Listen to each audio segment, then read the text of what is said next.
All right, we're going to get started with some basic terminology. So, one of the first words that, or phrases that I want to define, which is really important in the context of exercise and in the field of kinesiology, is just physical activity. So, physical activity is defined as bodily movement produced by the contraction of skeletal muscle that increases energy expenditure above the resting level. So when you think about it, what that means is like anything you're doing moving around that actually increases your energy expenditure, increases caloric expenditure, that's considered physical activity. So the difference between that and exercise, so exercise is a term that refers to physical activity that's more planned and structured and repetitive. And exercise generally has a goal, and that goal for in most instances is to improve physical fitness. So if you're doing some type of activity and you have a goal in mind and it's planned, it's structured, it's repetitive, that could be called exercise. If you're just working outside, maybe taking out the trash or anything like that, that would be more physical activity.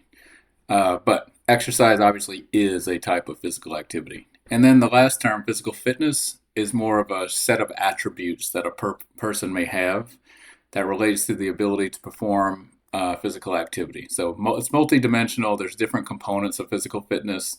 There's what we call health-related components and skill-related components, and you can see those uh, in the upcoming slide. So health-related components of physical fitness include the main things you've probably always heard about: cardiovascular endurance, which you could also refer to as aerobic fitness; body composition, which refers to fat-free mass of the body; and then muscular strength, muscular endurance.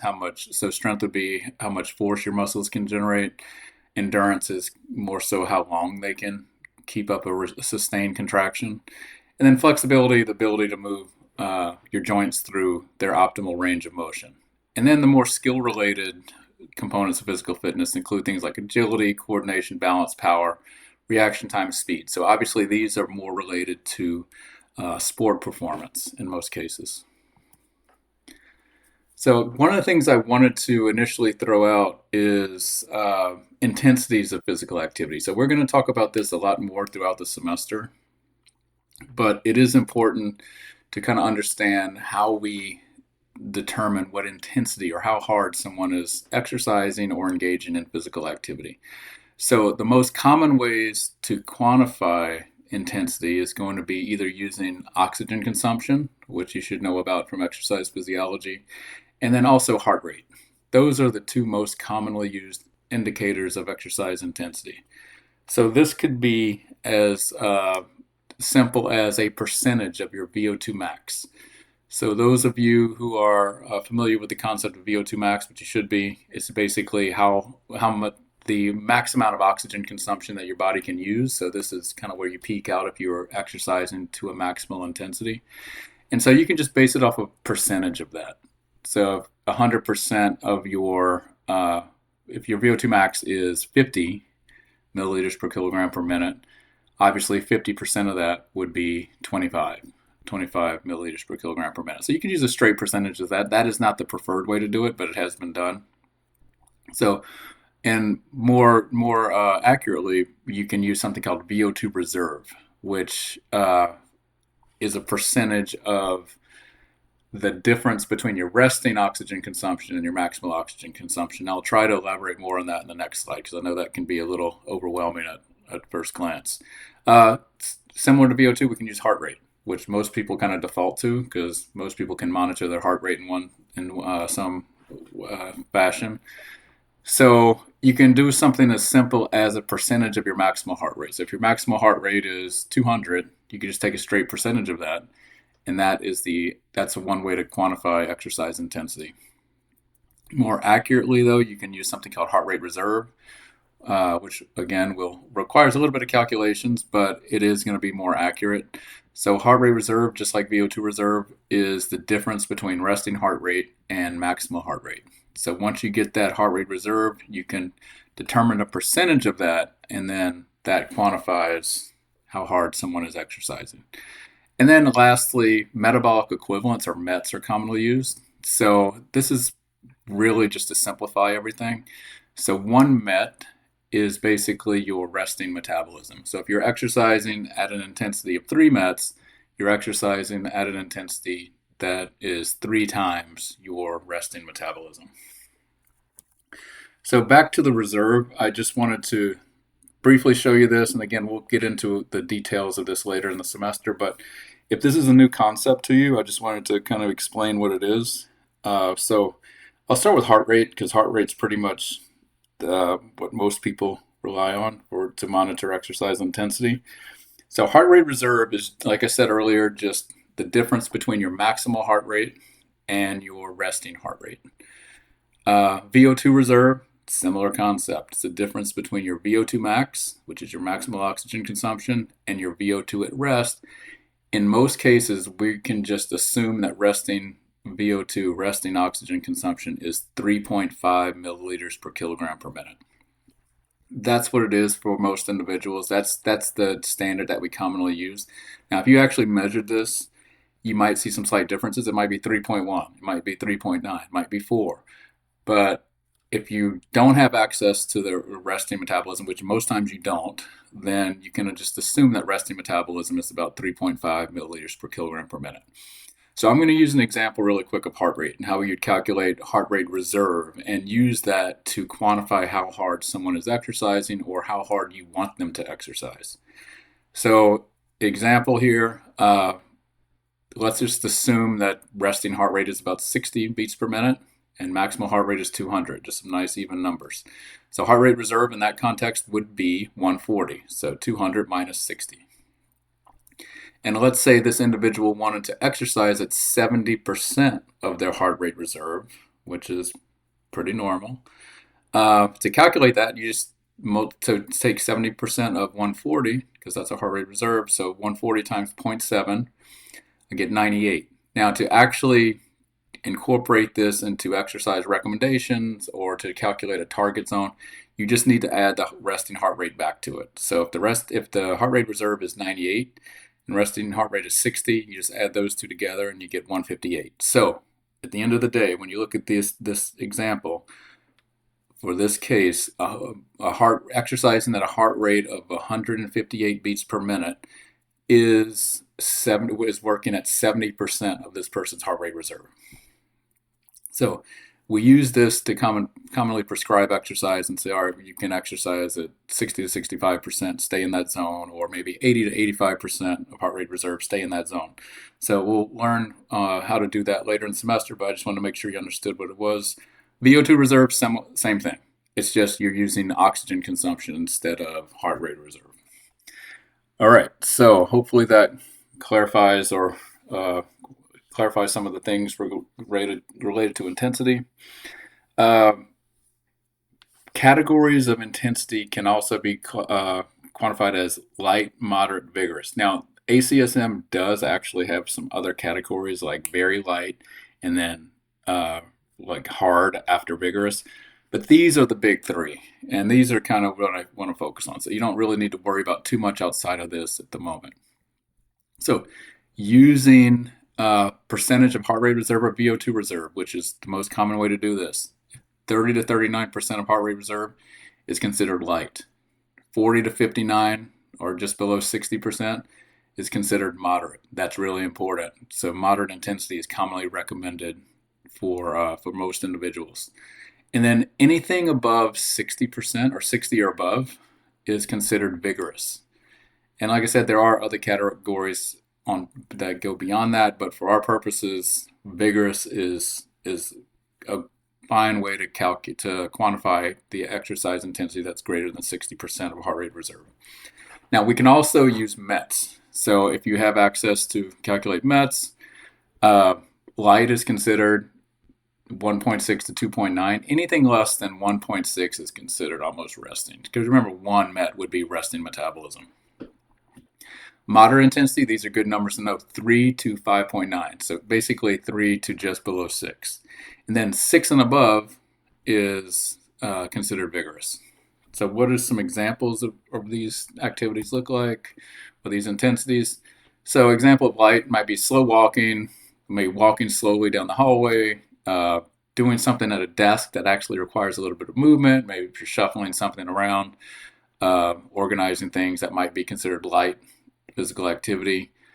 Cooking, moving around the kitchen, that's probably light physical activity or light intensity. Moderate, probably the most common thing that we do. So walking 3 to 4 miles an hour. You could probably argue 2.5 maybe. Flat surface though, cycling at a moderate pace on a relatively flat surface, doing yard work, maybe mowing the grass, something like that. That's generally something that's going to fall into the moderate range.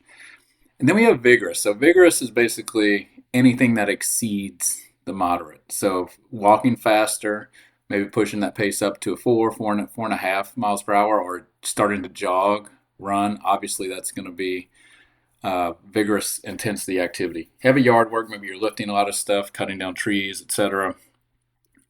Cycling faster or up a hill. And then you get to sports also. That's usually considered vigorous. Sports where you're moving around a lot. Tennis, probably pickleball potentially. Anywhere basketball where you're moving at a relatively high intensity. All right, so shifting gears a little bit right now, I want to talk about kind of like how we got to these physical activity recommendations that we're going to be focusing on throughout the semester. And so I like to date this back to a long time ago, so you can see it was a long time ago when people actually realized that physical activity and exercise is good for us. So a lot of times when I ask this question, I might ask, when do you think people realized that physical activity and exercise was good for the human body? And a lot of people will generally say, oh, maybe in the 50s, the 60s, something like that. But it goes back way beyond that. So Herodotus, back in 480 BC, was one of the first to note that physical activity and exercise is good for the human body. And he developed a gymnastics routine. He called it therapeutic gymnastics, where he prescribed exercise to basically improve the health of the human body. Moving on to Hippocrates, known as the father of preventative medicine, so wrote a book about how exercise and physical activity can protect against diseases, and also how it's really important to maintain your health. And then Galen wrote another book, Hygiene, just talks about the healthfulness of exercise. So our knowledge of physical activity and exercise and how healthy it is goes back way before we probably realized. Then moving forward dramatically, 1953, landmark year, an article came out basically called Muscular Fitness and Health, and it concluded that 57% of American youth were unfit. They compare that to other countries, so in Europe, it was about 8%. So that was a big wake-up call for the United States, and like, the kids aren't in shape, everything's going to hell. So what they did is this sparked something really, really important. So President Eisenhower formed President's Council on Youth Fitness in 1956. Then this was renamed President's Council on Physical Fitness in 1961. And you may have in elementary school or whatever, I know I did when I was in elementary school, we did the fitness testing for the President's Council on Fitness. And if you met certain standards, you could get a patch, and then if you didn't, you didn't. But it kind of encouraged kids to become more active and try to improve their fitness. So that was really important. It was not everybody liked it, and I would agree with that. But it did kind of force the kids and the youth to become more physically active. And then also 50s, 60s, other organizations that started promoting physical activity and exercise include organizations that you've probably heard about: American Heart Association, American Medical Association, and then for our purposes in the field of exercise science, the number one organization is going to be the American College of Sports Medicine. So that was founded in 1954, and that is actually, those are the ACSM, as it's commonly known. Those are the guidelines we're going to follow throughout the semester. So the textbook that we're using in this course, the guidelines for exercise testing and prescription, that's coming straight from the American College of Sports Medicine. So this is the key organization in the field of exercise science that promotes physical activity and also uh, publishes physical activity recommendations. All right. There are also another organization that you may have heard of, ABERD, which has been around for a long time, more geared towards those who want to go into physical education and teach physical education and PE in schools. And this was renamed Shape America in 2014. But so you'll probably, if you see it today, it'll probably be, you'll notice it as Shape and not ABERD. All right. Another key figure moving forward, Kenneth Cooper. You may have heard of the Cooper Institute in Texas. So he published a book called Aerobics back in the 60s, and it just stressed the importance of aerobic fitness in preventing disease. So a lot of people weren't really thinking about that at that point in time. So some people exercised a lot, some people didn't, but there wasn't a big link yet between, a public link, I should say, between exercise and how healthy it is and preventing disease. So the Cooper Institute is still around. So it's in Dallas, Texas. They have ongoing studies that look at the impact of physical activity and exercise on disease. A lot of the research that you might see coming up in some of the slides I'm going to show you are actually coming from this institute, the Cooper Institute. So they did a lot of stuff on physical activity and disease, and also physical fitness and aerobic fitness and disease. And then just kind of giving you more of a timeline here, coming up to 1995, CDC and ACSM came out with a recommendation as simple as it sounds. This kind of got everybody moving in the right direction. So at least 30 minutes of moderate intensity physical activity on most, if not all, days of the week. So that was the guideline based in 1995. So pretty basic guideline, but it gets out there. Everybody should be physically active. At least 30 minutes on most days of the week. And notice how they put moderate physical activity. That refers to the moderate intensity that I was talking about earlier. And then 1996, I remember this because I was actually in graduate school at the time. Key publication came out. It's called the Surgeon General's Report on Physical Activity. So the Surgeon General's office really doesn't put out a whole lot of reports, major reports anyway. Do you remember back in the day they put out one on smoking when it was a big problem and we knew the health risk of smoking? And it's kind of the same thing. 1996, all the research pointed to that sedentary lifestyle is not healthy and it puts you at risk of several diseases. And so this publication, the Surgeon General's report, came out and basically it went through all the research and came out with some guidelines. And basically, what they came up with is that based on all the research, a moderate amount of physical activity on most or all days of the week is recommended. And that is significant enough to give you major health benefits, to hold off on or prevent the development of certain diseases.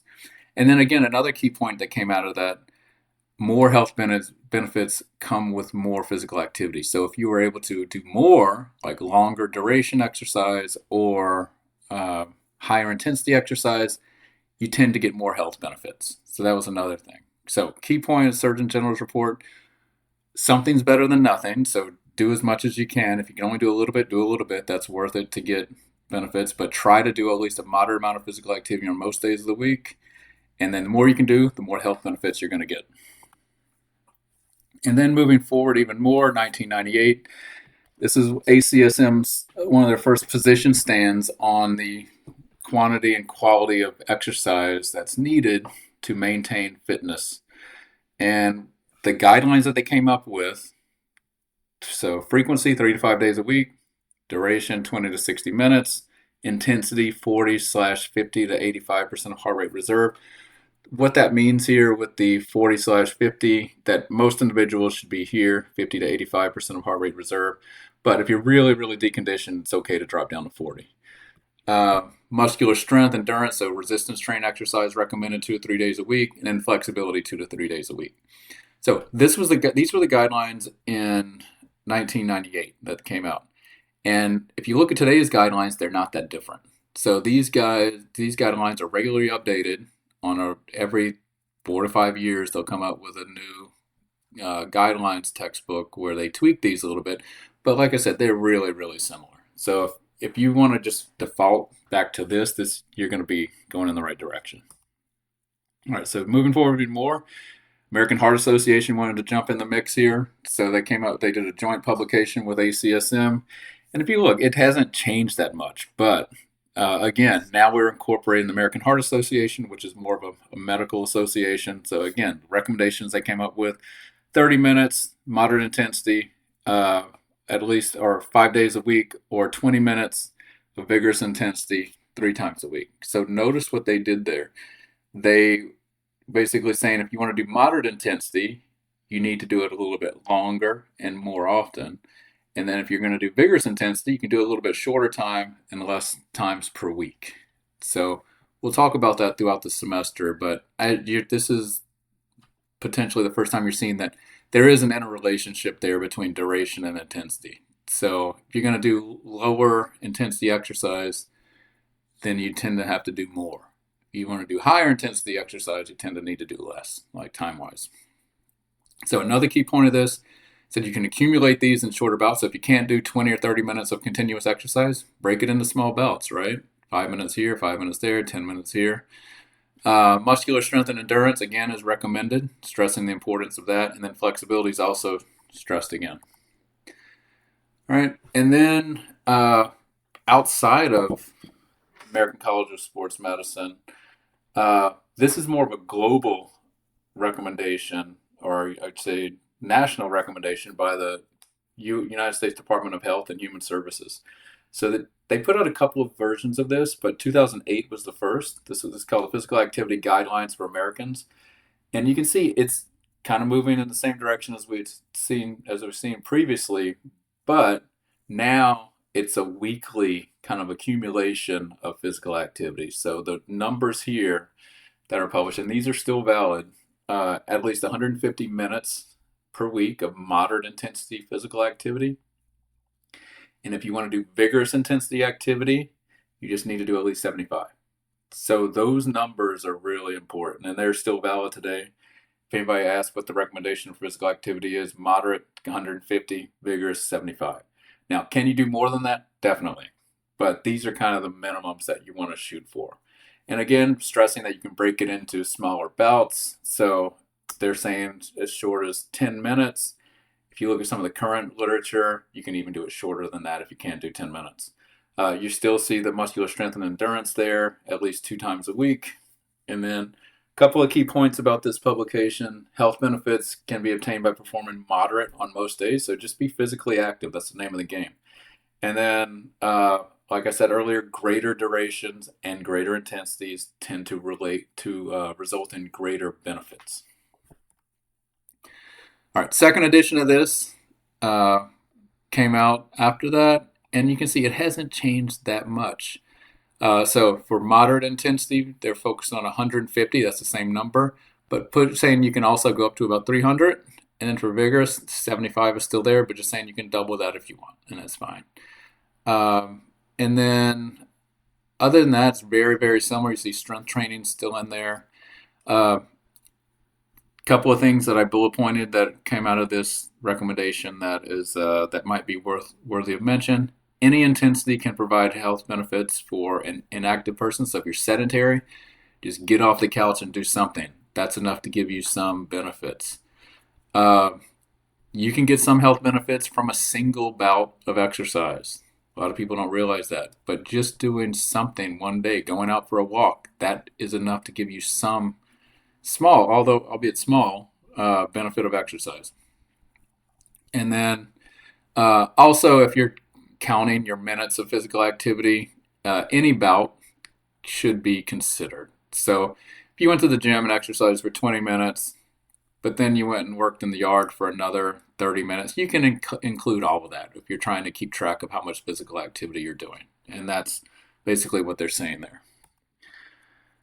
All right, and then what I want to finish up here with is that the guidelines text that we're using in this course, so the ACSM guidelines for exercise testing and prescription, This is the number one source for physical activity and exercise recommendations. So it's updated by the American College of Sports Medicine every 4 to 5 years. And I put the dates where you can see how it kind of developed over time. So an average is about 5 years, 4 to 5 years, where new editions come out. Currently, we're on the 12th edition, which just came out in 2025. So that is going to be the focus kind of throughout the semester. We're going to use that guideline text and go through all the guidelines for exercise testing and exercise prescription.